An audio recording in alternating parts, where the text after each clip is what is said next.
A graça e a paz. Em nosso curso básico de vida cristã, estamos no livro 4, Cosmovisão 1, a palavra revelada.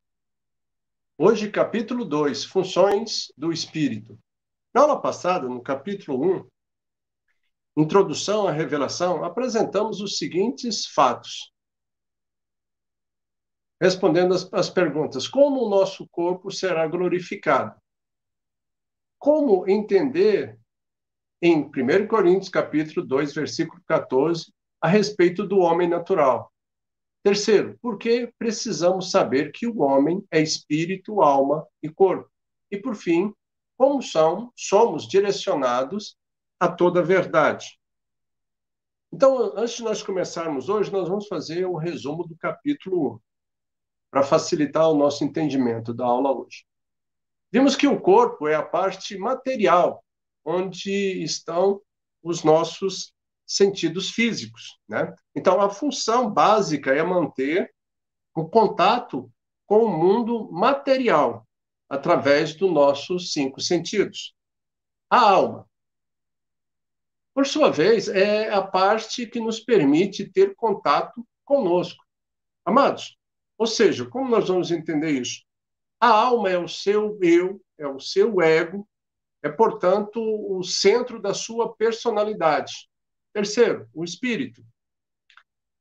É aquela parte pela qual temos comunhão com Deus, contato com Deus. Tá? Então, vamos rever aqui. Então, o espírito é o elemento que nos dá consciência de Deus.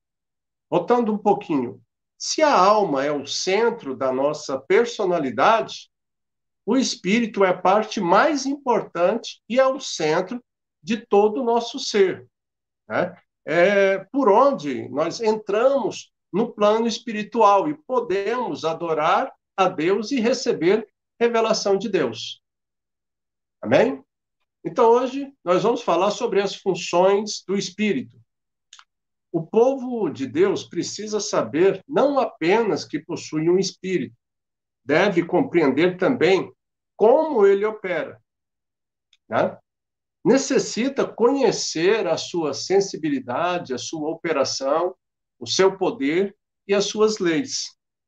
E aqui é o grande problema que os cristãos estão tendo, mas observe, por quê? Entre os crentes há mais ignorância desses fatos do que aceitação deles. É por isso que os crentes andam segundo o Espírito, ora segundo a carne, apesar de terem recebido vida espiritual e de terem experimentado, até certo ponto, vitória sobre as obras da carne. Mas está um pouquinho limitado, ok? Então, o desconhecimento das exigências do Espírito, bem como do seu mover, do seu suprimento, da sua impressão, da sua direção, naturalmente restringe bastante a ação e a operação do Espírito em nossa vida. E por isso que é importante nós entendermos isso. Assim, o espírito humano possui 3 funções básicas, ok? A intuição, a consciência e a comunhão. Vamos explicar isso um pouquinho melhor. Essas 3 são simplesmente faculdades do espírito. Entenda aqui, elas não são as únicas. De acordo com a palavra de Deus, são apenas as principais, existem outras. Nenhuma delas é espírito em si, pois ele mesmo é substancial, pessoal e invisível. Ok? Então, não podemos ter percepção da substância do espírito. Nós vamos explicar isso mais à frente melhor ainda. Então, o conhecimento que hoje temos dessa substância chega por meio de várias manifestações em nós. Então, para conhecer a vida espiritual, basta-nos conhecer essas faculdades ou habilidades e o modo como podemos seguir o Espírito. ele não é material, como nós já falamos, e tem existência própria e dentro de nosso corpo, tá? Então, nós vamos começar com a primeira função. Vamos tentar entender ela melhor. Então, iniciando a intuição. Em 1 João, no capítulo 2, versículo 20, diz: E vós possuís a unção, que vem do Santo, e todos tendes conhecimento. Em 1 João, no capítulo 2, versículo 27, ele continua ainda a explicação. A unção que dele recebestes permanece em vós, e não tendes necessidade de que alguém vos ensine. Mas, como a unção vos ensina a respeito de todas as coisas, e é verdadeira, e não é falsa. Amém? Então, a intuição, amados, é a capacidade do espírito humano de conhecer, de saber, independente de qualquer influência exterior. Né? Como que? É o conhecimento que chega até nós sem qualquer ajuda da mente ou das emoções. Ela chega intuitivamente, né? Tem tudo a ver com o nome. Então, as revelações de Deus e todas as ações do Espírito Santo se tornam conhecidas por nós pela intuição do Espírito. É o nosso espírito que se conecta ao Espírito de Deus.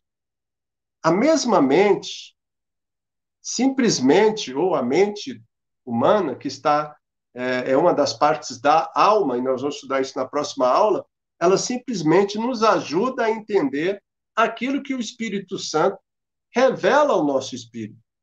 Ok? Então, as coisas do espírito têm que ser discernidas pelo nosso espírito. 1 Coríntios, no capítulo 2, verso 14, e diz: ora, o homem natural não aceita as coisas do Espírito de Deus, porque eles são loucura, e não podem entendê-las, porque elas se discernem espiritualmente. Tá? Então, vejamos aqui alguns exemplos que nós temos na palavra de Deus. Jesus sabia no seu espírito o que os outros arrazoavam. E Paulo foi constrangido no espírito. Ok? São alguns exemplos. Então, é um saber que não tem origem na mente e nem no mundo físico. Entenda isso. Lá em Jeremias, no capítulo 31, versículo 34, diz: Conhece o Senhor, porque todos me conhecerão, desde o menor até o maior deles, diz o Senhor. Então, a intuição se manifesta pela restrição e pelo constrangimento. Okay? Então, aqui fica bom nós citarmos alguns exemplos, amado, porque você já deve ter experienciado isso, vivido isso. Né? Por exemplo, nós podemos estar pensando em fazer determinada coisa, né? E ali, naquele momento, parece muito razoável. Você gostou da ideia, você resolveu ir em frente, mas algo dentro de você, uma sensação pesada, eu poderia até dizer meio opressiva, parece impor, parece levantar uma barreira na nossa mente, né? Na nossa mente que pensou, na nossa emoção que aceitou e na nossa vontade que decidiu fazer aquela coisa. Parece nos dizer que tal coisa não deve ser feita. Quantas vezes, eu não sei, mas eu acho que muitos já passaram por essa experiência. Então, este é o impedimento, é o melhor, este é o impedimento ou a restrição da intuição. Né? Ok? Mas eu posso trocar também o exemplo. Tomemos agora um exemplo oposto. Né?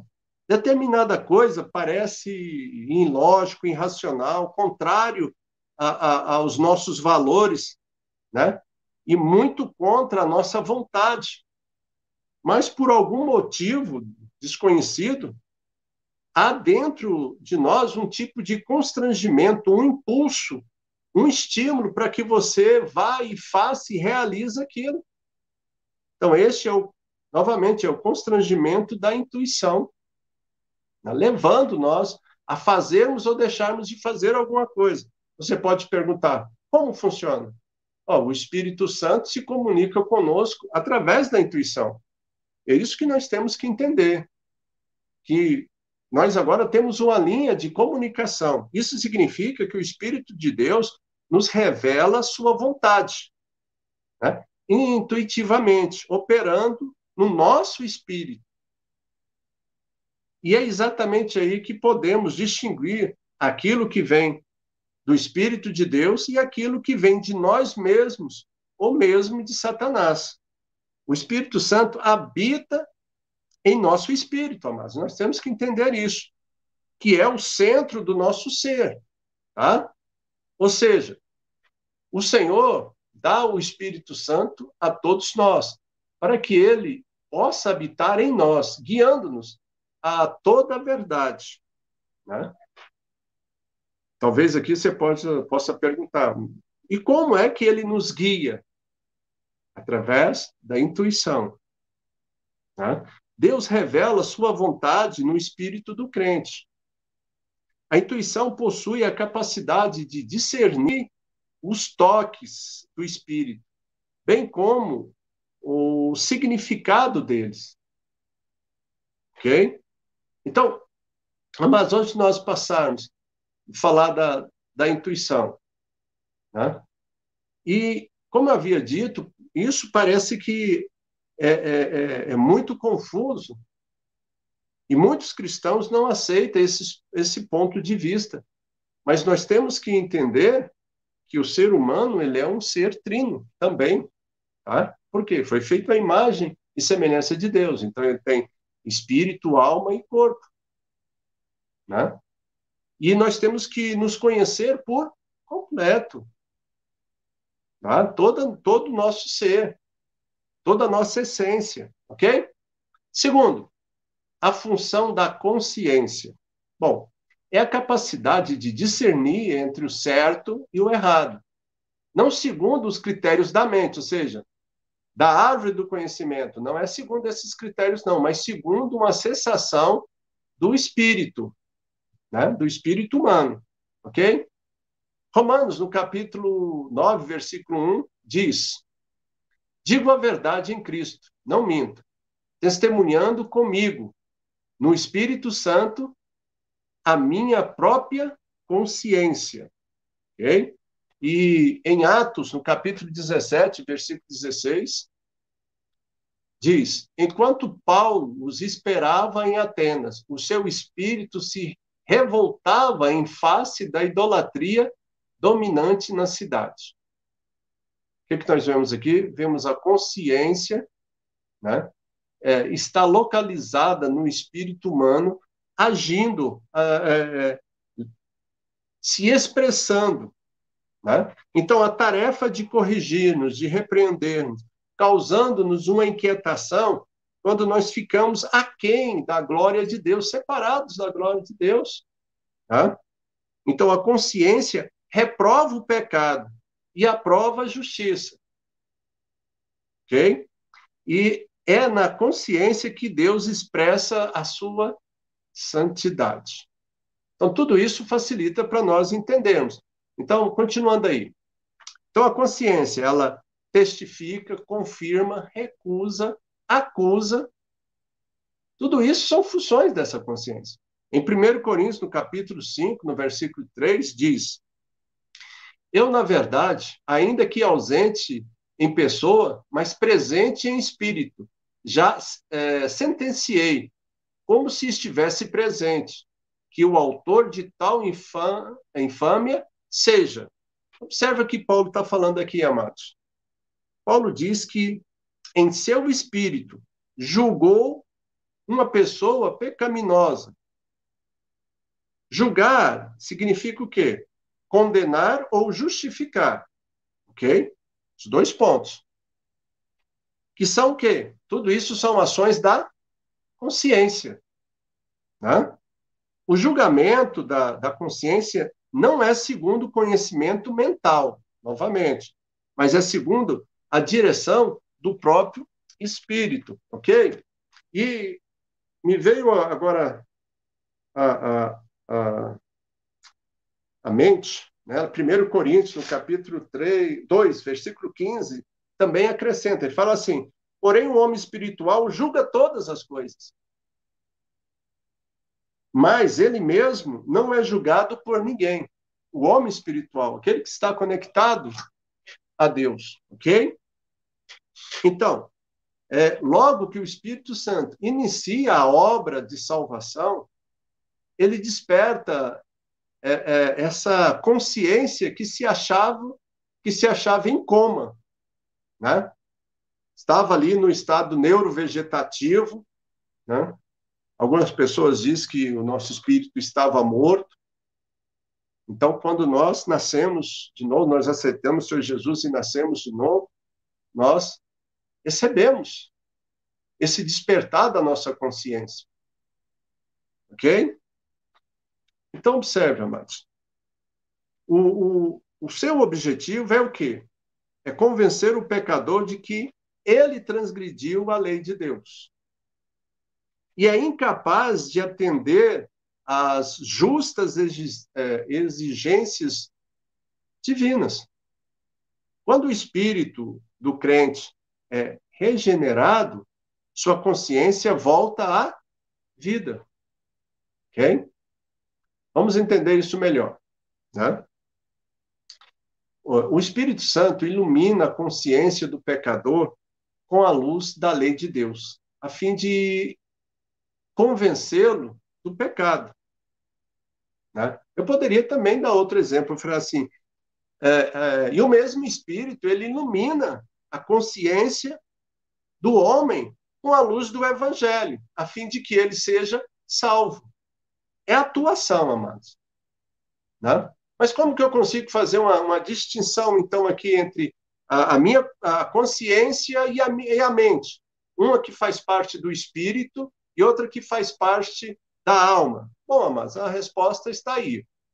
As ponderações não são da consciência, é a mente decidindo independentemente, separado. Entenda isso. A consciência não faz ponderação, ela apenas decide. Então, há muitas coisas que a nossa consciência recusa, mas a nossa mente aprova. E quando ela aprova, ela tenta arrumar subterfúgios para fortalecer aquela aprovação, né? Devemos rejeitar, de uma vez, todos os caminhos segundo a mente, entenda isso, segundo a árvore do conhecimento. Devemos, sim, seguir o Espírito de Deus, pelo princípio da vida de Deus em nós, percebido em nossa consciência, ok? Precisamos ser absolutos para com aquilo que Deus condena na nossa consciência. Se ele condenou na nossa consciência, né, não é o caminho certo. Nunca devemos tentar explicar o pecado, justificá-lo. Só podemos servir a Deus estando com a nossa consciência limpa, pura, ok? Então, todos nós podemos testificar que a ação da nossa consciência não depende do nosso conhecimento da Bíblia. Entenda isso. Não depende, tá?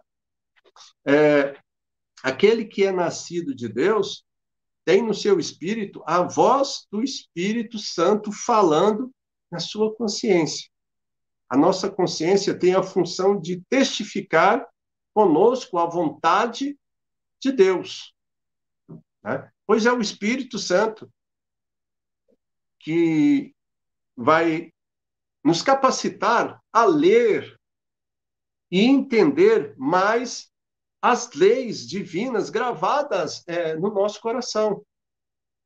Assim ele compreende o que é santidade, justiça, pureza, honestidade, coisas das quais nós Antes tínhamos apenas uma vaga ideia do que era, ok? Terceiro, a função da comunhão. Lucas, no capítulo 1, versículo 47. Meu espírito alegrou com Deus, meu Salvador. Amados, vamos ao ponto aqui. É impossível haver comunicação entre duas naturezas diferentes, a matéria e o espírito, tá? Então, tenha isso em mente. Nós não podemos nos conectar, nos comunicar com o plano espiritual. Bem como o plano espiritual, a maioria deles, não podem também se conectar ao plano material sem ter uma ligação, né? Então, para cultuar a Deus e manter comunhão com Ele, o homem precisa possuir a, a natureza de Deus, a semelhança de Deus. Em 1 Coríntios, no capítulo 6, verso 17, diz: Mas aquele que se une ao Senhor é um só espírito com Ele. Tá? Então, para termos comunhão com Deus ou para adorá-lo, dependemos de um espírito regenerado, renovado. A comunhão é adoração a Deus, amado. Comunhão é adoração. Deus não é percebido pelos nossos pensamentos, pelos nossos sentimentos, pelas nossas intenções, pois ele só pode ser conhecido diretamente em nosso espírito, né? E aqueles que não conseguem perceber o seu próprio espírito, não conseguem também adorar a Deus em espírito. Nós temos que entender isso, que muitas das nossas adorações não é espírito, né? Então, a comunhão é Deus agindo em nós. Como que ele age em nós? De dentro para fora, ok? Então, se nós já temos essa concepção que Deus age em nós de dentro para fora, nós também já entendemos que o diabo sempre começa a agir pelo corpo, de fora para dentro, tentando atingir a nossa alma e depois o nosso espírito. Não procure exercitar a mente na hora da adoração. Exercite o espírito. Deixe fluir do seu coração. Né? Deixa fluir. Muitas vezes você está reunido com os irmãos na igreja e você, às vezes, canta um hino da harpa ou um louvor, né? Está ali adorando. Mas, para as pessoas que estão ali ao lado, parece que você está adorando. Mas, muitas vezes, você só está lendo o que está sendo projetado pelo data show ali, amados. Você não está sentindo, meditando, pensando naquelas palavras que você está falando, né? Apenas está saindo da boca para fora. Não flui do seu interior, não flui do seu coração, né? Então, tudo que se relaciona com Deus, como a busca da sua vontade, a obediência aos seus mandamentos e a proclamação da sua mensagem, só terá eficácia se nascer da comunhão com o Pai, no nosso espírito. E talvez com isso você possa entender por que as igrejas hoje têm uma grande dificuldade, né, em fazer a vontade de Deus, em obedecer os mandamentos de Deus e de proclamar o Evangelho. Tá? Por quê? Porque falta conhecimento. E a palavra é nítida: conhecereis a verdade vos libertará. Porque aquele que tem a intuição, aquele que tem a consciência, aquele que tem a comunhão, ele está recebendo de Deus. E por estar recebendo de Deus, ele está compartilhando com as outras pessoas. Amados, não tem como você não compartilhar quando você recebe. Porque se você está recebendo, você não mantém aquele egoísmo de não compartilhar. O egoísmo é coisa do ego, do seu eu. Não é coisa do espírito. Amém? Então vamos continuar aqui. Como exercitar o próprio espírito? A maneira como Deus nos leva a perceber o nosso próprio espírito passa por 3 caminhos. Primeiro, devemos entender que a alma esconde, encobre o espírito, assim como os ossos encobrem a medula. Né? Então, se quisermos ver a medula, temos que quebrar os ossos. Por isso, a alma precisa ser quebrada. Segundo, a palavra de Deus também tem esse poder de separar, né? Alma e espírito. Deus, na verdade, usa o quebrantamento pelas circunstâncias e o poder da palavra para separar a alma do espírito. Nós temos que entender isso. E lá em Hebreus, no capítulo 4, versículo 12, diz: porque a palavra de Deus é viva e eficaz, e mais cortante do que qualquer espada de 2 gumes, e penetra até ao ponto de dividir alma e espírito, juntas e medulas, e é apta para discernir os pensamentos e propósitos do coração. Amém? Então, a maneira para percebermos o espírito humano, amados, agindo. Terceiro, é orando em línguas. Paulo diz em 1 Coríntios, no capítulo 14, versículo 14, a parte A. Porque se eu orar em outra língua, o meu espírito ora de fato, né?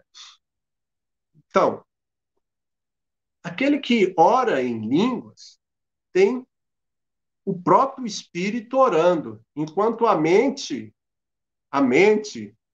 está na alma, ela fica infrutífera, ok? Nós já estamos terminando, amados. Então, Paulo diz lá em Romanos, no capítulo 1, versículo 9, porque Deus a quem sirvo, em meu espírito, no evangelho de seu Filho, é minha testemunha de como incessantemente faço menção de vós. O que Paulo está fazendo? Está dizendo aqui que ele serve a Deus é no espírito. O mesmo se aplica a cada cristão, a cada um de nós. Nós também devemos servir a Deus em espírito. E temos que aprender isso. Ok? Precisamos aprender a exercitar o nosso espírito. Como que eu vou exercitar o meu espírito, pastor? Amados, entendendo como que as coisas funcionam. Aqui nós já demos várias noções, né? Quando nós estudamos lá no livro 2, Anjos, Homem e Pecado, nós falamos muito sobre isso na parte dos homens. É só voltar nas lições e fazer uma retrospectiva, né? Então, entenda. Deus concede sabedoria à nossa intuição espiritual. Por quê? Porque é por meio dela que ele nos conduz ao caminho de sabedoria, de discernimento também, né? Então, nós precisamos da sabedoria para quê? Para identificar as simulações e ataques do inimigo, para saber como nos conduzir entre os nossos irmãos, nossos semelhantes, né? Para termos sabedoria na hora de pregarmos também o evangelho a outras pessoas, através de um testemunho forte, né? Porque, irmãos, há algum tempo atrás, né, principalmente nos terminais de ônibus, nós vimos alguns irmãos pregando a palavra que verdadeiramente não tinham um pingo de sabedoria, né? Nós temos que receber isso de Deus. A obra de Deus em nosso espírito, ela já é completa, amados. Nós temos que entender isso, ok? Então, Jesus disse que o espírito estava pronto. Mateus 26, 41. Vigiai e orai, para que não entreis em tentação. O espírito, na verdade, está pronto, mas a carne é fraca. Amém, amados? Nós somos regenerados, nascemos de Deus. E agora, ele habita em nosso espírito. Templo não feito por mão de homens. E a nós cabe apenas exercitar, porque o Espírito de Deus está em contato constante com o nosso espírito. E nós temos que despertar para isso. Amém? Então, nós encerramos aqui o capítulo 2. Na próxima aula, capítulo 3, a função da alma, né? Vamos discutir alguns assuntos e entendermos melhor quais são as 3 faculdades que constituem a personalidade do homem. O que é o crente carnal? Né? Você pode falar, crente carnal? Existe? Vamos ver isso. O que chamamos de emoção? O que significa ou se entende por livre arbítrio? Ok? Conta aí com o apoio dos irmãos. Né? Amados, mais uma vez, nós viemos aqui pedir para os irmãos para que esteja divulgando o canal. Né? O objetivo dessas aulas é você estudar com alguém para, durante esse estudo, você evangelizar essa pessoa. Um amigo, um parente. Leve a palavra. Não fique acanhado. Use esse estudo, converse, explique, né? E leia, e deixe o Espírito Santo de Deus agir na vida dessa pessoa. O objetivo é nós ganharmos almas para o reino de Deus. Amém? Então, se você gostou, deixa aí o seu like. Nós acatamos suas sugestões. Dê sugestões também. Se tem dúvida, você deixa ali nos comentários as suas perguntas que nós estaremos respondendo na maior brevidade possível. Né? E vamos juntos fazer povoar o reino dos céus. Que Deus abençoe os irmãos e até a próxima terça-feira.